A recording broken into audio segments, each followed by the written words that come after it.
Today is a kind of continuation of on yesterday. So yesterday at the end of the class, Loko Hamadu said we will have a look at this Manapadai Sutta from Anguttara Nikaya. So it's a sutta from Anguttara Nikaya, the book of 5, sutta number 44. In the Wisdom English translation, it's page 669, and the name of the sutta is The Giver of the Agreeable. So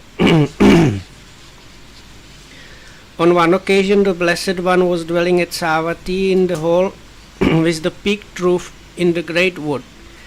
Then in the morning the Blessed One dressed, took his bowl and robe, and went to the residence of householder Ugga Vesali, where he sat down in the appointed seat.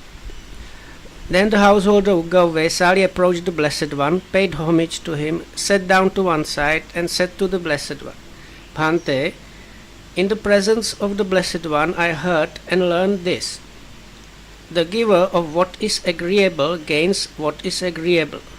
Bhante, my safflower porridge is agreeable. Let the Blessed One accept it from me out of compassion.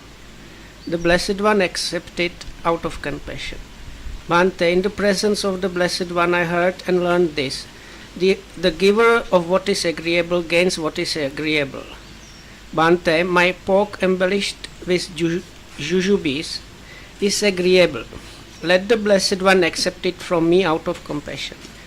The Blessed One accept it out of compassion. Bhante, in the presence of the Blessed One I heard and learned this: the giver of what is agreeable gains what is agreeable. Bhante, my fried vegetable stalks are agreeable. Let the Blessed One accept them from me out of compassion. The Blessed One accept it out of compassion. Bhante, in the presence of the Blessed One I heard and learned this: the giver of what is agreeable gains what is agreeable.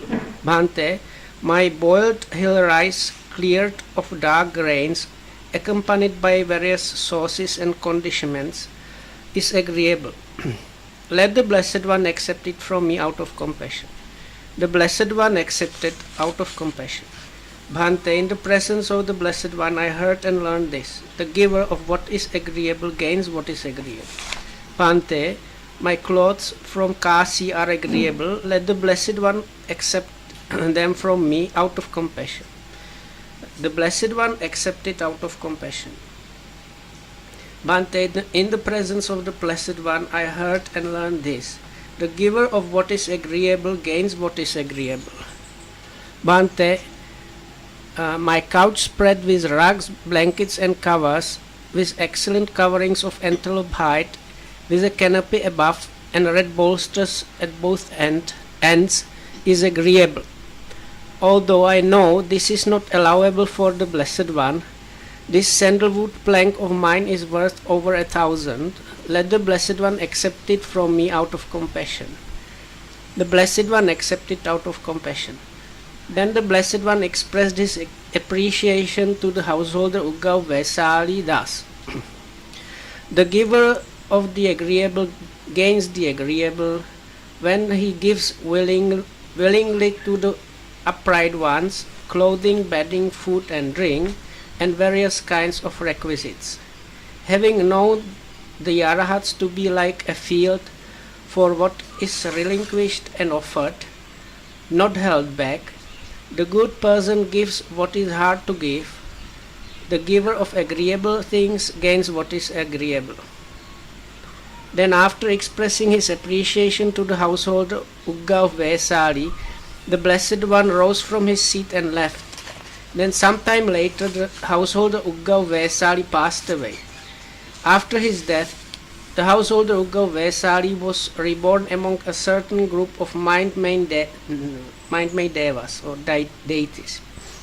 On that occasion, the Blessed One was dwelling at Savatthi in Jeta's Grove, Anathapindika's park. Then when the night had advanced, the young Deva Ugga, of stunning beauty, illuminating the entire Jeta's Grove, approached the Blessed One, paid homage to him, and stood to one side. The Blessed One then said to him, I hope, Ugga, that it is as you would have wished. Surely, Bhante, it is as I had wished. Then the Blessed One addressed the young Deva Ugga with verses. The giver of the agreeable gains the agreeable, the giver of the foremost gains the foremost, the giver of the excellent gains the excellent, the giver of the best reaches the best state. The person who gives the best, the giver of the foremost, the giver of the excellent, is long-lived and famous wherever he is reborn. Okay, so that's the end of the sutta. Hi. ඒ සූත්‍රයේ තේරුම කිව්වනේ නේද? සෑරම. ඉතින් දැන් අපි ඊයේ කිව්ව මේ එකක ඉතුරුවක් ඒ කිව්වේ. ඉතින් අනික කට්ටිය හිටින්නේ නැති ඇයිද මොකද කරන්නේ? ඒකට කරන්න දෙයක් නැහැ. දැන් අපි මේ දාන දෙන්නේවා ගැනත් කිව්වා ටිකක්. ඉතින් දැන් මම ඒක නිසා මම මේ මනාපදායි ලබති මනාපං කියන එක මේ කියන්නේ මනාපදායි සූත්‍රය කියන්නේ කියලා මේ ඉතින් කිව්වා දැන් ඒක ඉවරයි යා. ඒක මේකෙන් කියවෙන්නේ මොකද්ද? දැන් සිංහලයට සිංහලයට ටිකයි ඉන්නේ. එහෙමද? මනිගේ නෝන විතරයි.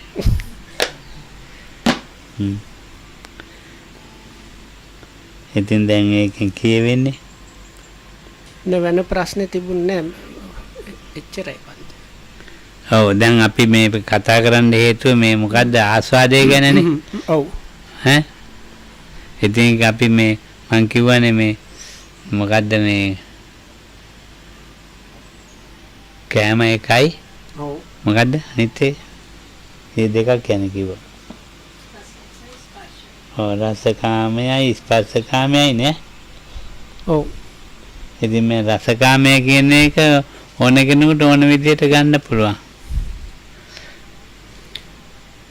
So this is now Lokamdo mentioned that some people have not that are here in the audience have not been here yesterday, so they might be a bit lost to what is going on suddenly. So the talk yesterday was about enjoyment of senses and what is the adinava or what is the gratification there or not, and so on.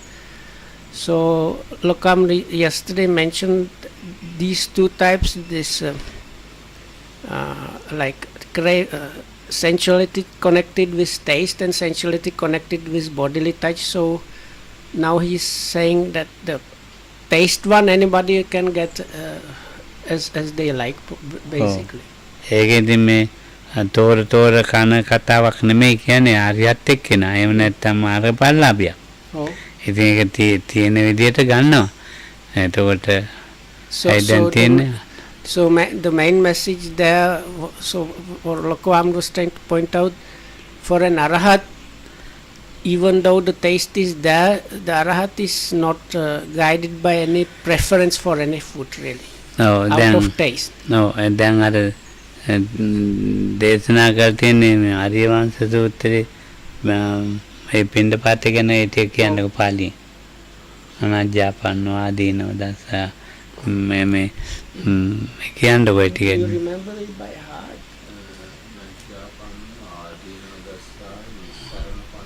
පරිපූර්ණ. ඔව්. ඊතරීතර නජවන්නවා. අනේතනම් අපත්‍ය නිසන්න පඤ්ඤෝ පරිපේ වන්දන ක්‍රමයේ කිවි. So if you see the Arya Vansa, that is the noble lineage sutta, you can get it actually describes it the way in which the proper practitioner or the arahat is partaking of food. එතකොට ඒක ඔන්න මේ ඒ ආර්ය පුද්ගලෙන් නෙවෙයි කියන්නකෝ. සාමාන්‍ය කෙනෙකුට මේව දවායන මදායන මණ්ඩනායන විභූෂණ ඔය තියෙන්නේ. So even for somebody that has not yet reached arahatship, there is the recollection that is actually chanted here every day, the recollection that is supposed to be applied when partaking of food, that is not for fun, not for game and so on, just to sustain the body and so on. ඔය දෙන එක මේ ප්‍රතිග්‍රාහකයා ගැන කල්පනා කරලා මෙහෙමයි ප්‍රතිග්‍රාහකයයි මෙහෙමයි එහෙම වැඩක් නෑ. එතන ඒක දෙන එක තමුන් මනාපදායි ලබතේ මනාප විදිහට දෙනවා. දැන් නැත්තම් මේ අනිත් තව කෙනෙකුත් ඉන්න පුළුවන්. So Lokam says this is kind of continuation on what was said yesterday, that some people start thinking now this kind of food is said to be not good for people, and this kind of food also has some other things. So Lokam says this giving is not about that. It's because especially if you give to more people, there is somebody who might be able and suitable to accept the things, like Lokohamdo yesterday mentioned he has diabetes, so some people don't want to offer anything that is sweet, but there in the center there are so many other people that eat sweet and can eat sweet, so in connection with that. අතීතය අතහැරලා දන් දෙන්න බෑ. අනාගතය අතහැරලා දන් දෙන්න බෑ. Also, if you completely, like what you say, let go of or forget the past and forget the future, you cannot really give dana or this do alms giving. අතීත අනාගත අතයින ක්‍රමය ගැනයි අපි තේරුම් ගන්න ඕනේ. So we need to understand about there is a particular way in which this letting go of the past and future is achieved. ඔව් දැන් මේ අද දවල් කතා කළා නේද? මේ හරක තනකොළ කනවා. අතීතයේ මේ විදිහට තනකොළ නම් කෑවෙන්නේ නැහැ. අද නම් කන තනකොළ හොඳ එකක්. හිත කන්න තියෙන තනකොළ මීට වැඩිය රායි. දැන් සසයිදවක ඔය කතා කළානේ. ඉතින් සතුන්ට අතීත අනාගත වර්තමානයක් නැහැ නේ. මේක බැලුවොත් එම අපිට වැඩි දියුණුයිනේ.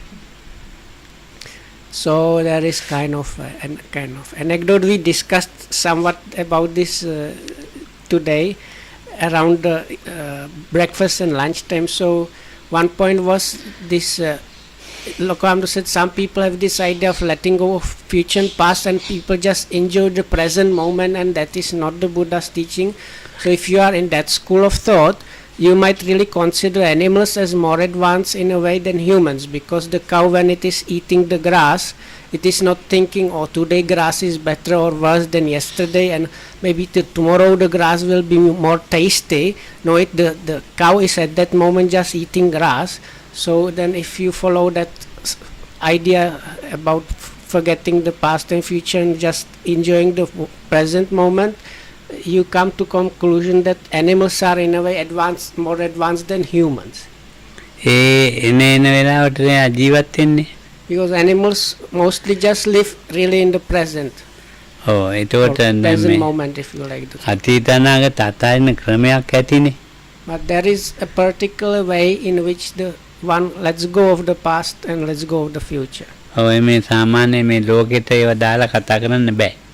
But this you cannot kind of mix it up with the common society or the common way of living.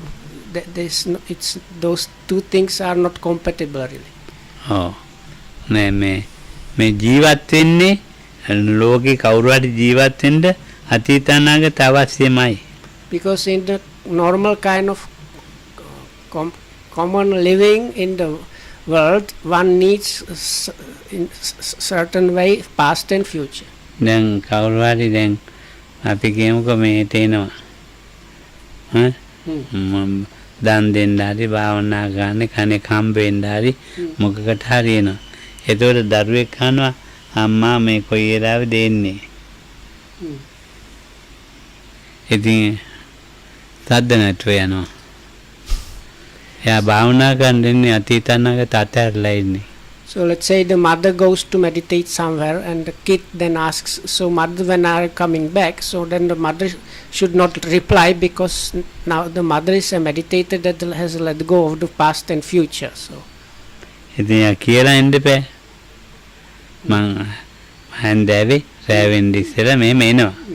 But ඒකෝට- normally the mother would say, I'm coming back in the late afternoon before the night sets, so that's the time I will be home. එතකොට අනාගතයක් නැතුවද ජීවත් වුනේ එතන භාවනා කරන්න හරියනවනේ. So then how does it work if you are supposedly letting go of the future?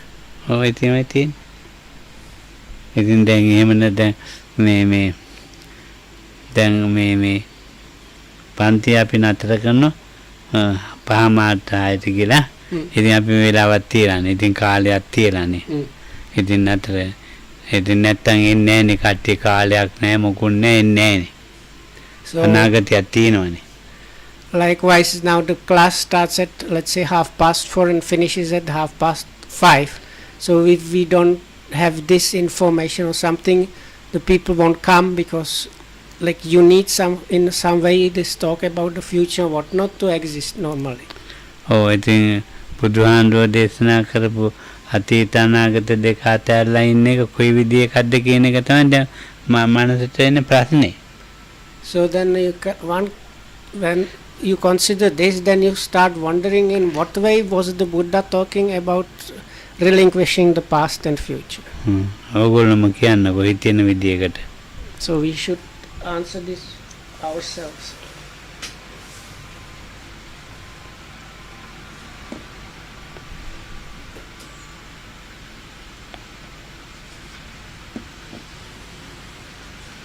මොකක් හරි ඇති නැති. So that was a question. So you must have some ideas in what way the Buddha was talking about relinquishing the past and future. So කීර්ති මහත්තයාවත් කියන්නකෝ. අන්නේ මානසිකාරය කරනකොට හැමදේම මානසිකාරය කරමින් යනකොට අර මොහොතකට පෙර වෙච්ච දේ නිසා එතනින් පස්සට එතනින් ඉස්සරහට යන්න පුළුවන්. ඒ කියන්නේ ඉස්සෙල්ලා මොහොතකට ඉස්සෙල්ලා ඇති වෙච්ච දේ තමයි මෙනෙහි කරන්නේ. දැක්කා හරි වුණා හරි තුනා හරි ඒ විදිහට මෙනෙහි කර යනවා මිසක් එහෙම යන ඒක තමයි අපි වර්තමානයේ අරමුණක තියාගන්නයි කියලා දැනට කරන්නේ. දැන් වලකිට අතීත අනාගත වර්තමාන ඕන එකක් තණ්හා මාන දික්ක වශයෙන් ගන්න නැත්නම් ඒක තමයි එන්ඩෝනදී. දැන් දෙන්නම ඉංග්‍රීසියෙන් කියන්නකෝ. What I said in Sinhala was that when we train ourselves in meditation, what we do is we will go on paying attention to what was immediately before that particular mind where we are paying attention. So when you do like that about what you heard or what you thought of, what came to your mind or what you felt or whatever, when we go on doing like that, we restrict our mind to the present moment as much as possible with that practice. දැන් වලකිටත් කියන්න. So if we can manage to take objects without falling into craving, conceit and wrong view, that is the meaning of living in the present moment.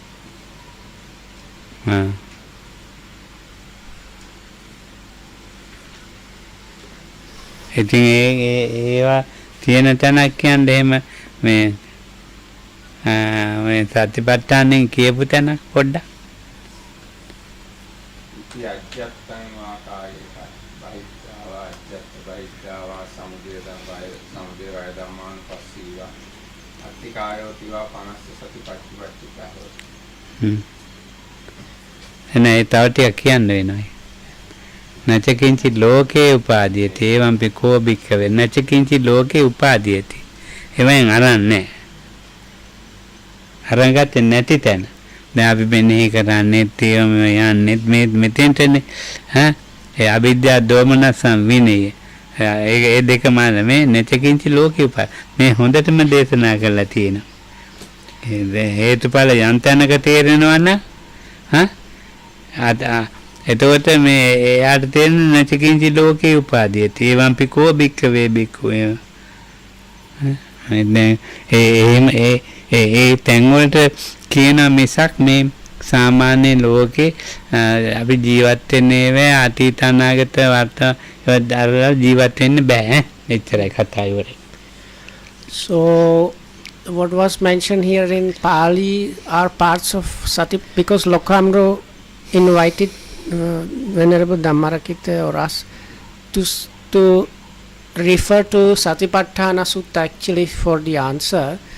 So, this is the very beginning starts off that being free from like being removed, as it's translated, removed from covetousness and grief, so or preferably is holding on to and like being dejected or rejecting by recognizing that, and that's the like beginning of the part, and the real conclusion of each section has this refrain which goes the internal, external, and both arising and passing away, and both, and then just knowing about the thing that is there to the level that sati is established on itself.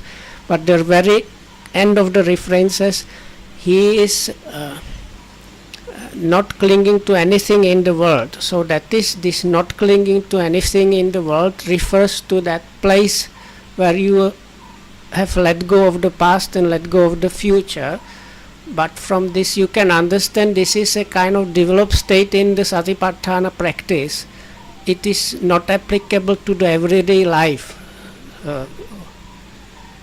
Meaning like you cannot apply that level when you are dealing with everyday normal life situations. බුදුහාමුදුරුවෝ මේක දාන්න එකට ආරාධනා කරනවා. Oh. මේ ඉතින් හෙට කියන්නේ හෙට දාන්නේනේ. ඉතින් මේ හෙට එනවායි කියලා හවර මොකක් නැහැ පිළිගත්තා ඒක. බුදුහාමුදුරුවෝ අහපු කෙනෙකුට කිව්වත් අනේ මොඩියල් හැටනේ. ඔව් එහෙම කියන්නේ එහෙම කතාවක් නෑ. දැන් ඒක රහතන් වහන්සේලාත් නෑනේ. තුන්නී භාව. So now Lokam says in many suttas you see somebody inviting the Buddha or the Buddha and the monks for a meal the next day or sometimes later in the future, and Buddha just consents by like agrees to that by being silent. But if he outright rejected the idea, he never like rejected that something like. ඒක තැනක් තියෙනවා. මොග්ගල්ලාන හාමුදුරුවෝ දානයක් දෙනවා. Oh. ඒක මතකයිද විනිත? Oh. අනේ ඒක කියන්නේ. So there is actually one story, I might mix it up, but I think I will get the gist of that. Venerable Mahamoggallana was invited by somebody inspired, but Mahamoggallana said, I cannot accept that because I have already before agreed to somebody else, so you have to get the permission from that person, no? Okay, so Suppavasa invited Buddha and Sangha for dana for continuously 7 days. At that time Moggallana has already accepted the dana. Then ඒ කතා දෙකක්. so he said then he informed this to the Buddha. Then Buddha said, you come to an agreement with your Dayaka, then after 7 days you will come to this dana. yes, okay. Then when Moggallana went to talk with this matter, that person said, Bhante, if you can guarantee my life and my faith, then I can compromise with you, I can agree with you. Then General Moggallana said, okay, I can guarantee for your life, but I can't guarantee for your faith.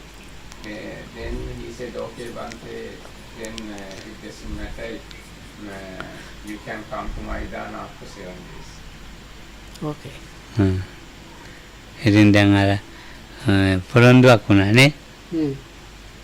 ඔව් ඉතින් එහෙම ඒවත් තියෙනවා. So from this one you can see Venerable Mahamoggallana, who was an Arahat already, had promised somebody to come for meal. So දැන් ඉතින් මේ අලුතෙන් භාවනා කරන අපේ කට්ටිය ඉන්නේ. මේ ඒ කට්ටිය භාවනා කරලා තියන්නේත් එහෙමයි. අතීතය අතහැරලා ඉන්නවා, අනාගතය අතහැරලා ඉන්නවා. වර්තමානයේ টয়ලට් යනවා දන්නේ. So Lokam says there are new meditators these days. They have supposedly relinquished the past and relinquished the future, but I don't know if the present they go to the toilet. ඔය තියෙන ප්‍රශ්න මේක මේ එක මානසිකව හදාගත්තොත් ලොකු අවුලක් මේ භාවනා කරන්න යටත් අවුලක් කියා දෙන්න යටත් අවුලක්.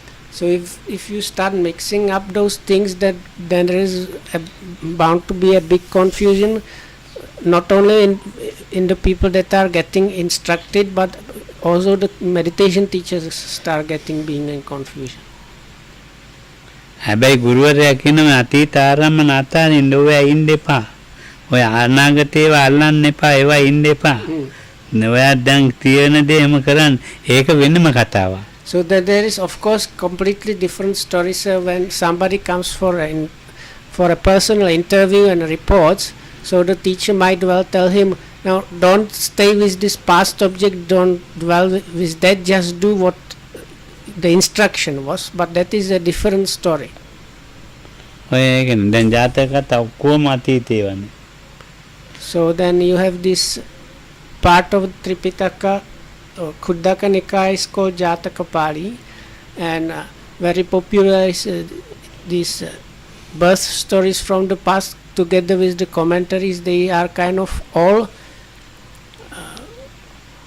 basically stories from the Buddhas or somebody else's past lives. So that is all to do with past. So if you think about the relinquish or forget the past, then what is that about? දැන් අරමුණක් මෙනෙහි කරන වෙලාවත් තියෙන අපේ කිසිලි මහත්තයා කිව්වේ. ඒ මෙනෙහි කරන වෙලාවට අතීතේ වහිත හිතයිතෝ තමයි එයාගේ සති සම්පජාඤ්ඤයක් හටගන්නේ නැහනේ. So as Mr. Kitsari explained, when you practice paying attention, so if your mind or attention wanders to things connected with past and future, instead of just noting what is just happening, then your clear comprehension cannot arise in the practice. ඔව්. යම් වෙලාවක අතීතය අමතක වෙන වෙලාවක් තියෙයි. අනාගතයත් අමතක වෙන වෙලාවක් තියෙයි. So there are times where the past is forgotten or the future is forgotten. වර්තමානයත් අමතක වෙන වෙලාවක් තියෙයි. Even times where the present is forgotten. ඒක එක වෙලාවක මේ ධර්මතාවයක හටගන්න දෙයක්. So but that arises like there are causes and conditions occurring naturally that produce that result. ඒ හට ගැනීම මේ අපි දැන් මේ ඔය දැන් යන ගමනේ Allow it to happen. යන ගමනේ යනකොට හම්බෙන එක්තරා මේ හම්බෙන තැන. So it's just like spots on the way of the practice really. So if you go along the way of the practice, those are the places you go through. ඔය අතීතේ නැති තැන අනාගතේ නැති තැන වර්තමානයේ නැති තැන මේක ප්‍රත්‍යක්ෂයක් මිසක් ඒක මේ ඒක ඒ ප්‍රත්‍යක්ෂය ගන්න අවබෝධයක් ඇති වෙන්න ඕනේ ජීවිතේක. අවබෝධයකින් එන්න ඕනේ. So this is a first hand experience. So one needs to get the first hand experience. ඔව් ඉතින් ඒ අවබෝධයකින් ආවේ නැත්තම් මේ ප්‍රත්‍යක්ෂය කරන්න බෑනේ. ඒක කියන්නේ දැන් අපි අවබෝධයක් දැන් මේ චතුරාර්ය සත්‍ය කියන්නේ මේකයි. චතුරාර්ය සත්‍යයේ දුක්ඛ සත්‍ය. දුක්ඛන්තේ භූමකම නැත්තම් මේ දුකට අයිති දේවල් වල පොඩි එකක් තියෙනවා. සමුදයට අයිති දේවල් ඔහොම තියෙනවා. ඉතින් යම් අවබෝධයක් තියෙනවා මේ ධර්මයේ. ඒ අවබෝධයත් එක්කම සීලයක් ඕනේ. මේ මට සිල්පන්සි මෙහෙම ඕනේ. මේම සමාධියක් තියෙනවා. මේම අවබෝධයක් තියෙනවානේ. අවබෝධයත් එක්ක එනකොට අවබෝධයේ ගොඩ නැගිලා අවබෝධය තුලින් තමයි ප්‍රත්‍යක්ෂ හටගන්නේ. අවබෝධයේ ලෞකික ලෝකයට හොඳයි. ප්‍රත්‍යක්ෂයේ පුජ්‍යලිකත්වය. So it's like you get understanding about those things. So I asked Lokama what he meant. So he said it's like there is these teachings on the Four Noble Truths. So you get some understanding about those. There is suffering, what is pertaining to suffering, and so on. Then the way of the practice, there is virtue or morality, concentration and wisdom. So by these understandings you kind of put them into practice, and when this kind of builds up enough, you get your own realization or first then experience within yourself about those things. ප්‍රත්‍යක්ෂය කළා ප්‍රත්‍යක්ෂයෙන් ජීවත් වෙන්න බෑ. So Lokam, so but it is not possible without this kind of normal understanding. Now Lokam was saying also this realization or first then experience, you cannot live in that, or ප්‍රත්‍යක්ෂයෙන් ජීවත් වෙන්න බෑ. අවබෝධ කරපු දේවල් එක ජීවත් වෙන්න පුළුවන්. අවබෝධය. You can live with the understanding arising from the experience. ඒක ඉතින් පහසු වෙන්නත් පුළුවන් ජීවිතේට. So because of that, the life might get like easier for you. ඉතින් මේ භාවනා කරන තමයි ඒක ඉතින් ටිකක් ඔය විදිහට දැනගන්න ඕන අනිත් ඇයට. So this is actually what Lokam said now is there is a kind of information for meditators or practitioners. It's kind of not for other people. ඒක අදිවරයි කතාව. මොකද්ද තව නිරෝධ සමාපත්තිය?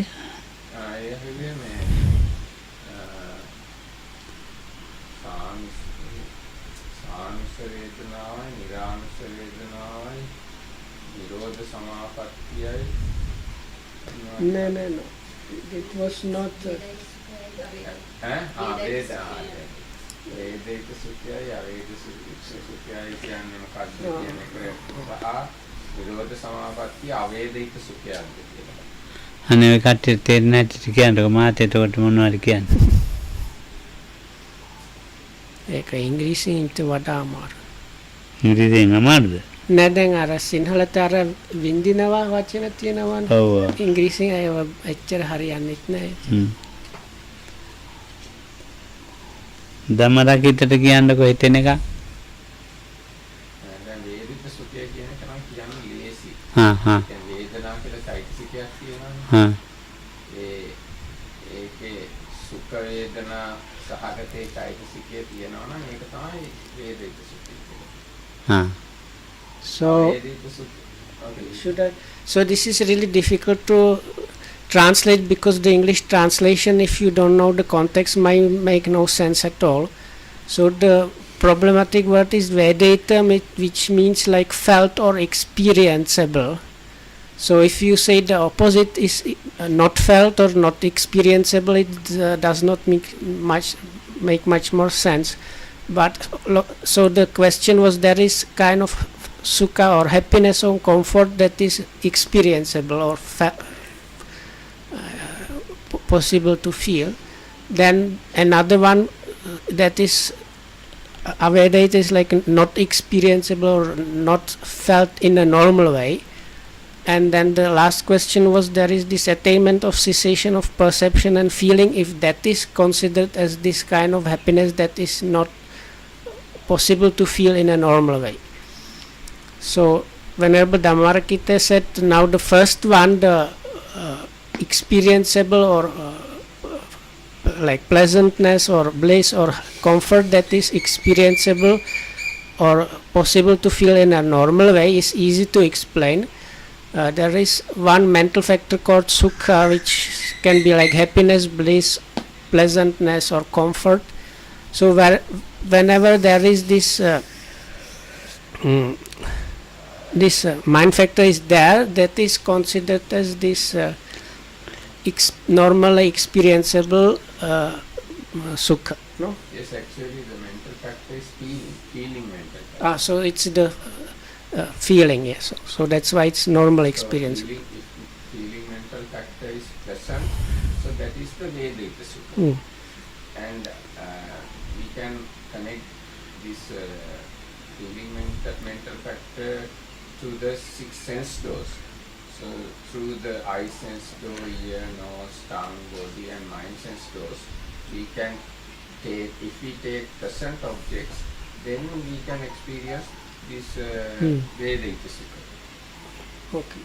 And Avedita Sukha, Avedita Sukha I සිංහලෙන් කිව්වොත් වේදිත සුඛය කියන එක තේරුම් ගන්න එක හරිම ලේසි. ඒ කියන්නේ වේදනා කියලා චෛතසිකයක් තියෙනවා. ඒ චෛතසිකයේ කොටසක් තියෙනවා සුඛ වේදනා කියලා. අනේ සුඛ වේදනාව තමයි වේදිත සුඛය කියන්නේ. ඒක මේ ඉන්ද්‍රිය හයෙන්ම ගන්න පුළුවන්. ඇහෙන් කනෙන් නාසයෙන් දිවෙන් ශරීරයෙන් මනසින් ගන්න අරමුණු නිසා සුඛ වේදනාවක් හට ගන්නවා නම් ඒක තමයි වේදිත සුඛය කියන්නේ. ඊට පස්සේ අවේදිත සුඛය කියන එක විස්තර කරන්න පුළුවන් මෙන්න මේ විදිහට. දැන් රෝගයක් තියෙනවා නම් ඒ රෝගය නිසා ඇති වෙන දුක් වේදනා ඒ රෝගය හොඳ වුණාම නැහැ. ආන්නේ දුක් වේදනා නැති බව සැපයක්. ලෙඩේ හොඳ වීම සැපයක්. නමුත් ඒ සැපේ කියලා අමුතුවෙන් මුකුත් විඳින්නේ නැහැ. ලෙඩේ නැති බව සැපයක්. ආන්නේ වගේ එකක් තමයි අවේදිත සුඛය කියන්නේ. ඉතින් ඉංග්‍රීසියෙන් ඒක කියමු. So this not normal experience, no, the sukha that is not experienced in a normal way, Venerable Dhammarakita said is easy to understand through this example. So let's say you are sick, so the sickness brings all kind of discomfort and pain. So once you have overcome the disease, you have kind of freedom from the problems that the disease is bringing. So that kind of itself is sukha, or kind of comfort or pleasantness, but it's not felt as something special. It's just the this like freedom from being freedom from the pain of the disease. So this sukha or pleasantness that is not experienced in a normal way is like that.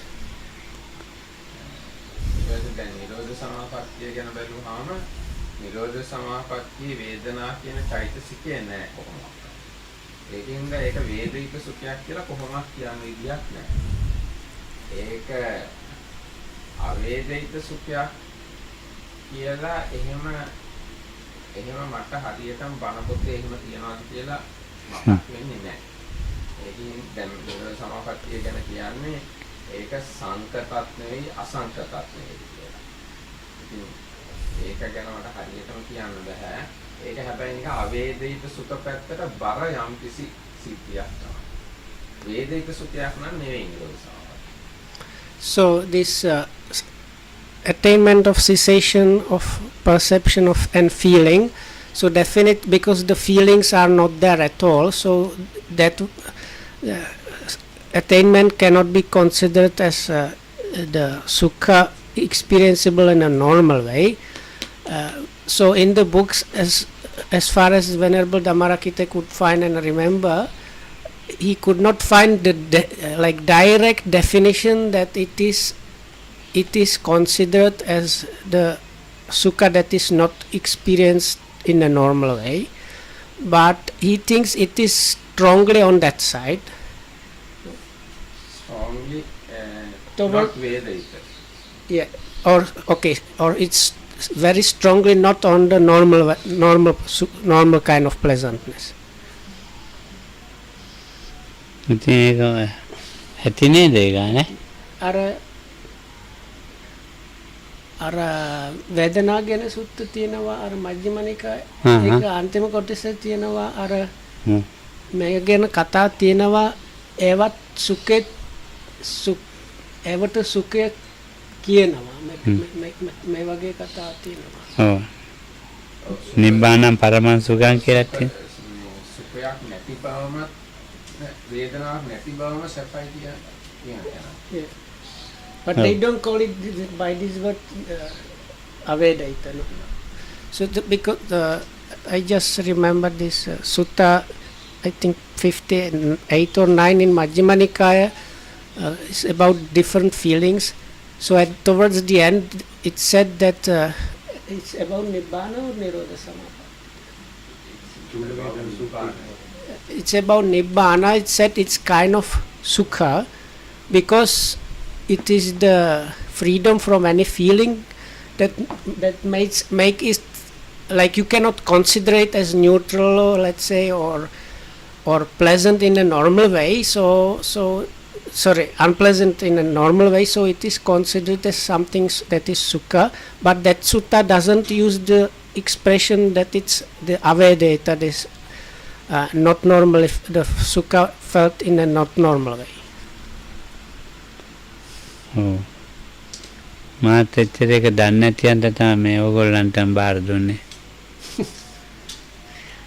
මොකද මම ඒක කවදා හරි දැනගත්තාම ඕගොල්ලන්ට කියන්නම් ඈ.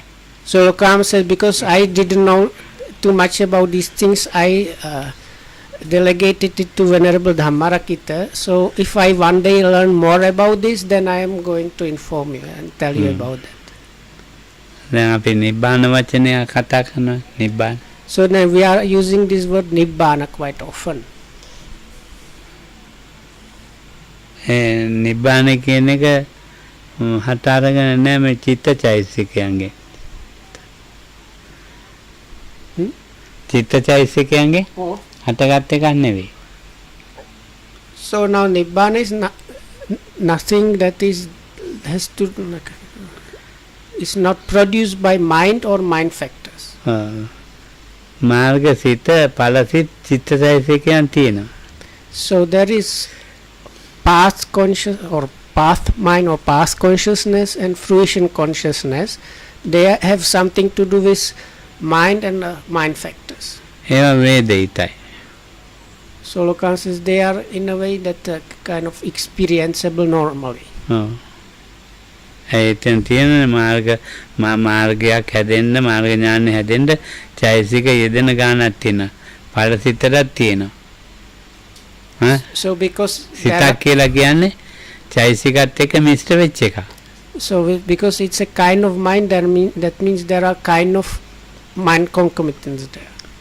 හැබැයි එතන මේ කෙලෙස් වල නැතිකමක් වෙනම කතාවයි කෙලෙස් වල. So other thing is the freedom from defilements is another thing.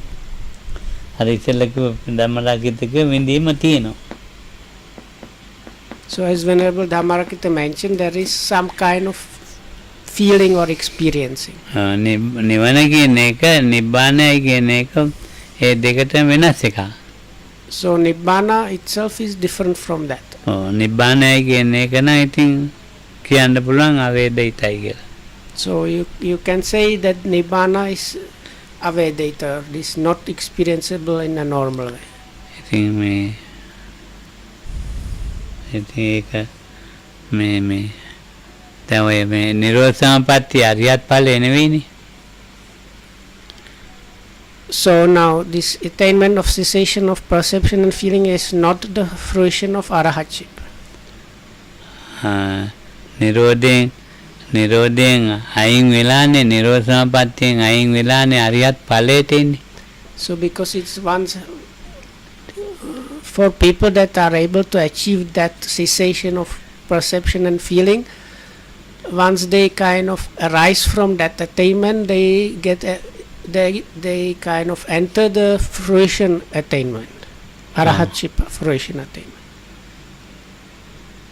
something like that. ඊට පස්සේ නිවිචේතන මොකක් හරි කොහරි ප්‍රත්‍යක්ෂා කරන්නේ. So then they reflect what was the place of this cooling down. අය ක්‍රමානුකූලව යන්නේ. පල්ලෙහාට එන්නේ.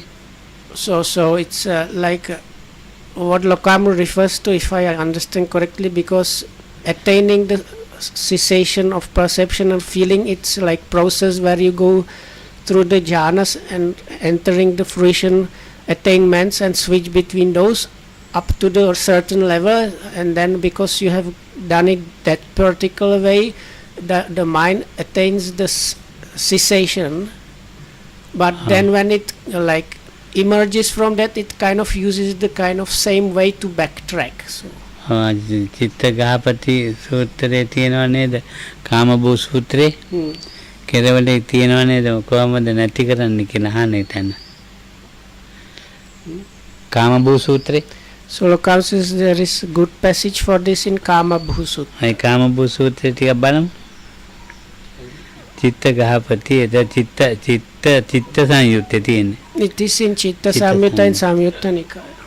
ඒවා මේ එකන් සමයන් බග ඒව සමයන් කාමභූ මජ්ක්‍ධිමා මච්චිකා සණ්ඩේ විර අම්බට්ඨක වනේ අතකෝ චිත්තෝ ගහපති යේන ආයස්මා කාමභූ ඒකමන්තං නිසින්නෝ කෝ චිත්තෝ ගහපති ආයස්මන්තං කාමභූ ඒතදවත කතිනුකෝ බන්තේ සංඛාරෝති තයෝ කෝ ගහපති සංඛාරෝ කාය සංඛාරෝ වචී සංඛාරෝ චිත්ත සංඛාරෝ සාදු බන්තේති කෝ චිත්තෝ ගහපති ආයස්මතෝ කාමභූ බාසිතං අභිනන්දිත්වා අනුමෝදිත්වා ආයස්මන්තං කාමභූ උත්තරින් පඤ්ඤං ආපුචි කතමෝ චපන බන්තේ සංඛාරෝ කතමාච වචී සංඛාරෝ කතමාච චිත්ත සංඛාරෝ අස්සාසසකෝ බන්තේ ගහපති කාය සංඛාරෝ චිත්ත සංඛාරෝ චිත්ත විතක්ක විචාරෝ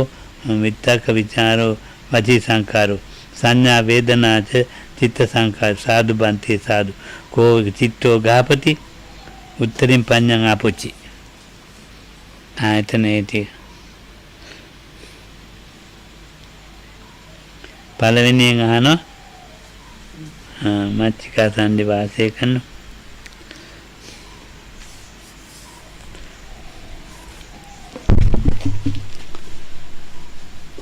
ආයමන්තං කාමභූං ඒතද කතිනුකෝ බන්තේ සංඛාරෝති තයෝ සංඛාරෝ මොනවද තයෝ සංඛාරය කියන්නේ කාය සංඛාර වචී සංඛාර චිත්ත සංඛාර හම්බුණානේ එනම් කියන්නේ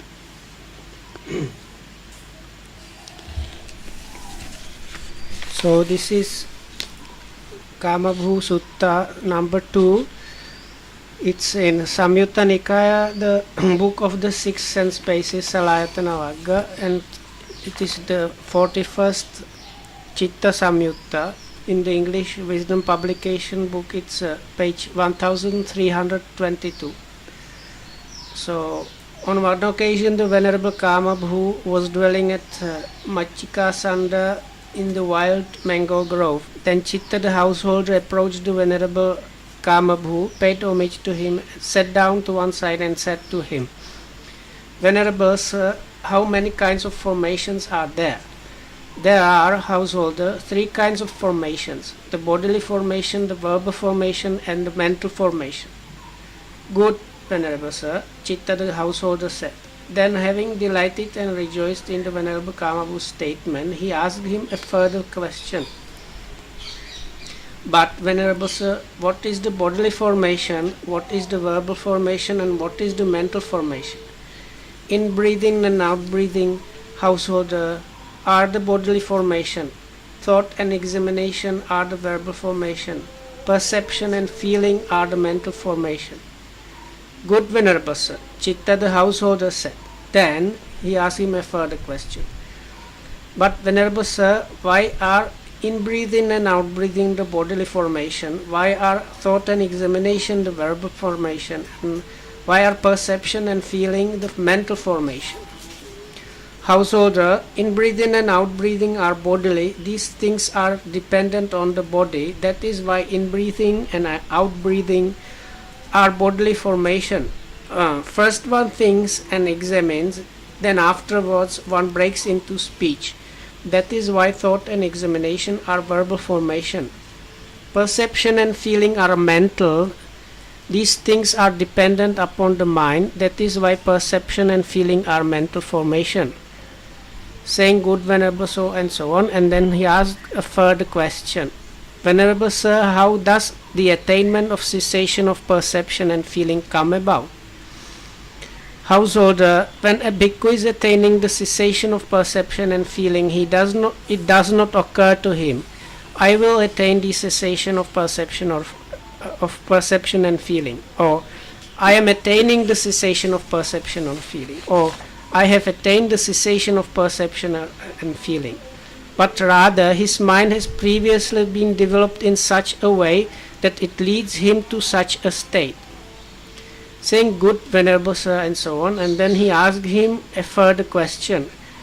Venerable Sir, when a bhikkhu is attaining the cessation of perception and feeling, which of these things ceases first in him, the bodily formation, the verbal formation, or the mental formation? Householder, when a bhikkhu is attaining the cessation of perception and feeling, first the verbal formation ceases. After that the bodily formation, and after that the mental formation. Saying, good Sir, and so on, he asked him a further question.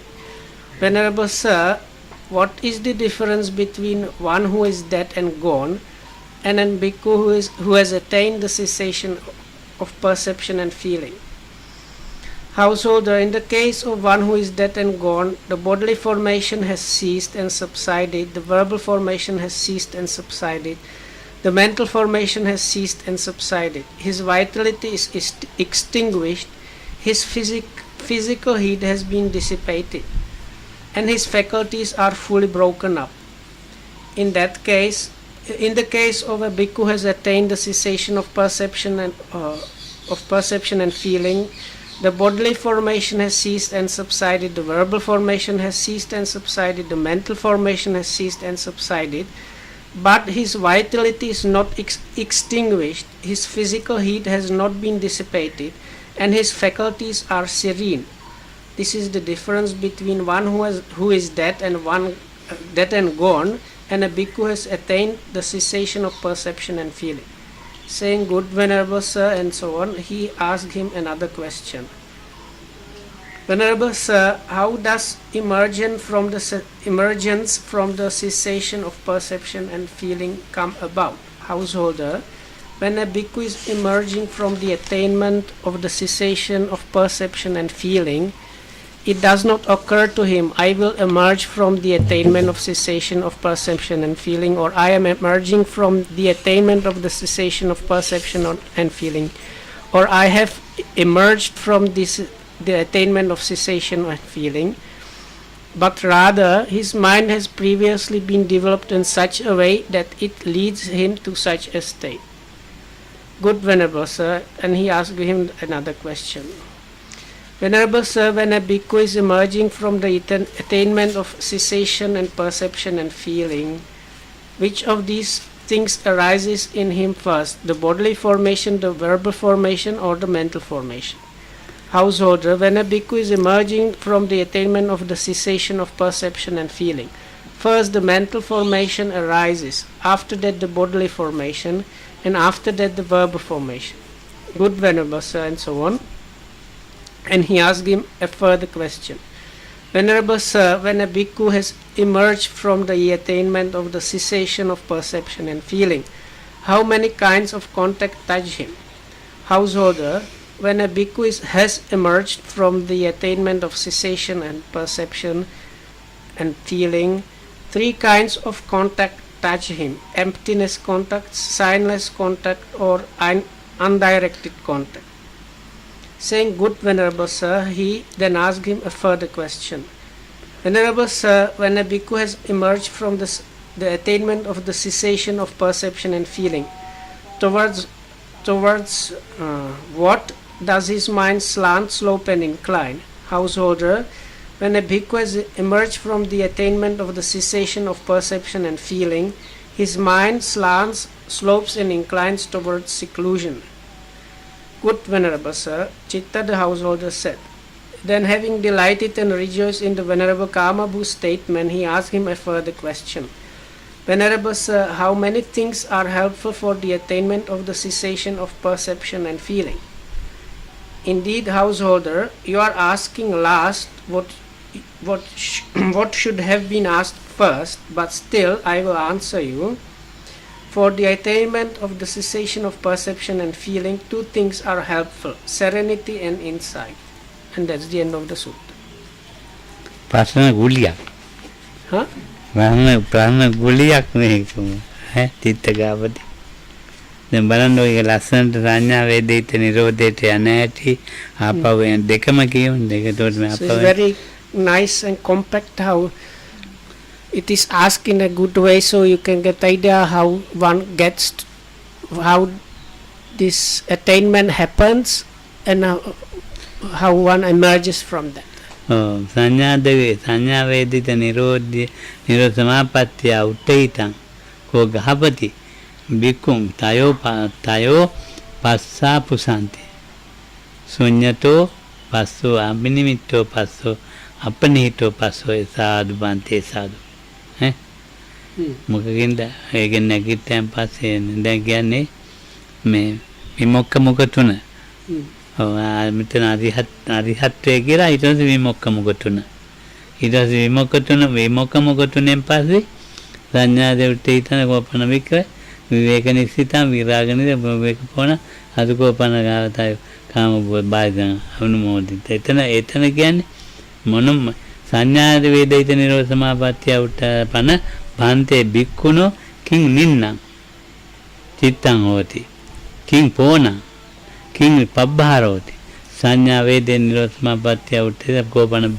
කෝ ගහපති බික්කුණෝ විවේක නිසිතං චිත්තං හෝති විවේක පෝණ විවේක පබ්බාරෝ ඒතර විවේකයේ අසුරු කරනවා එතකොට විවේකය කියලා කියන්නේ චිත්තං කාම බාහිතං බනෝද එතකොට විවේකයයි කියන්නේ ඉතින් අරිහත් ඵලය එහෙම නැත්නම් මාර්ග මොන හරි ඊට පස්සේ තියෙ ප්‍රතිවේක්ෂා ටික ප්‍රතිවේක්ෂා කරනවා ඊට පස්සේ සංඥාද විදින පන බන්තේ කති ධම්මෝ බහුකාරෝති අද්දාකෝ ස්වංගහපති පඨමං පුචිතබ්බං තම් පච්චා පුච්චති අතච ත්‍යහං ව්‍යාකරිසං උඹෙන්ම අහනෝ මිසෙල්ලාන්ඩ තිච්ච පස්සේ අහන්නේ උඹෙන්ම අහනෝ සංඥා වේදේ නිරෝධ සමාපත්තිය කෝ ගහපති දේ ධම්ම සමතෝජ බලන්න කොච්චර ලස්සනට මේ සූත්‍රවල මේවා තියෙනවද කියලා So Lokam said this part that mentioned these three contexts that he said that means basically the attainment of arahatship, and when it talks about the inclination towards seclusion, that is the reflection that follows that. තාවකාලිකව නිවන විඳින තැනනේ. So because this attainment of cessation of perception and feeling is called also a nibbana experienceable here and now. තාවකාලික විඳින්න හේතුවක් ලබාගත් කර්මයේ ස්කන්ධ පංචකයක් තියෙනවනේ. ලබාගත් කර්මයේ ස්කන්ධ පංචකයක් තියෙනවනේ. So උපාදාන ස්කන්ධේ නැතුව because of karma we have these 5 aggregates. එතන තාවකාලික විඳිනවා. So because of that it's called like temporary nibbana. එතකොට මේ තාවකාලික විඳින තැන මේ ඔය කිව්වේද නෑ එතකොට මොන කිව්වනේ ගොඩක් ඉතින් තාවකාලික විඳින තැන හැටි කිව්වනේ ඔව් ඇති නේද That should be enough. May you be well and happy and protected by the triple gem, and thanks for listening.